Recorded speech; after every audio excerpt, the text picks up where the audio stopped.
आज मैं वापस आपके लिए एक हार्ट टचिंग स्टोरी लेकर आया हूँ और मुझे पूरी उम्मीद है कि ये कहानी आपके दिल को छूकर ज़रूर निकलेगी। तो आपका ज़्यादा वक्त ना लेते हुए मैं इसे कहानी को शुरू करता हूँ। एक बार की बात है। एक बार अध्यापक एक संपन्न परिवार के शिष्य के साथ कहीं जा रहे थे, तो उसी शिष्य को कुछ मजाक सूझा क्योंकि उसके रास्ते में किसी गरीब मजदूर के जूते दिखाई दिए। उसने अध्यापक से कहा, गुरुजी, अगर हम इन जूतों को छुपा दें तो कितना मज़ा आएगा। अब उसको तो मज़ा सूझ रहा था, लेकिन गुरुजी ने कहा कि नहीं, गरीब इंसान के साथ इस तरह का भद्दा मजाक करना ठीक नहीं है। उसने कहा, क्यों ना इन जूतों में कुछ सिक्के डाल दे और देखे इसका इस गरीब मजदूर पर क्या प्रभाव पड़ता है। उन्होंने ऐसा ही किया।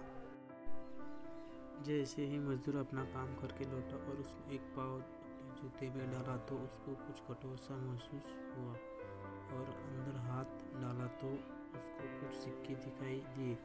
वह थोड़ा सा आश्चर्य में पड़ गया। आसपास किसी को देखा तो कोई भी दिखाई नहीं दिया।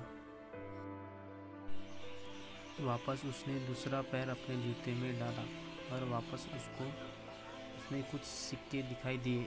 अब दोनों जूते के सिक्कों को उसने अपने हाथों में रखा और प्रभु की तरफ इशारा किया। हे प्रभु, पता नहीं किस भले मानुस ने यह सिक्के मेरे जूतों में छुपाए है, लेकिन जिसने भी छुपाए है उसको मेरी दुआ है ताकि इन पैसों से मैं अपने बच्चों और पत्नी के लिए कुछ खाना और दवाएं ला सकूंगा। इतना बोलकर वो चला गया।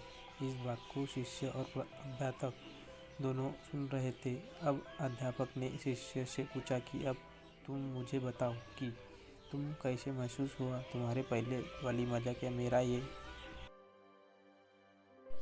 उसने कहा कि गुरुजी, मैं आपसे क्षमा चाहता हूँ। अब मुझे समझ आ गया है कि सच्ची खुशी किस चीज़ में है। जब हम किसी की मजाक उड़ाते हैं तो हमें कुछ पल का आनंद मिलता है, लेकिन इससे हमें बद्दुआ मिलती है। लेकिन अगर हम किसी की मुश्किल परिस्थिति में मदद करते हैं और जिसकी भी हम मदद करते हैं उसको भी नहीं पता कि हमने उसकी मदद की है, लेकिन अंदर ही अंदर हमें पता है कि हमने उस इंसान की मदद की है। यही सच्ची खुशी है। जब हम दूसरों को खुशी देते हैं तो हमें सच्ची खुशी मिलती है।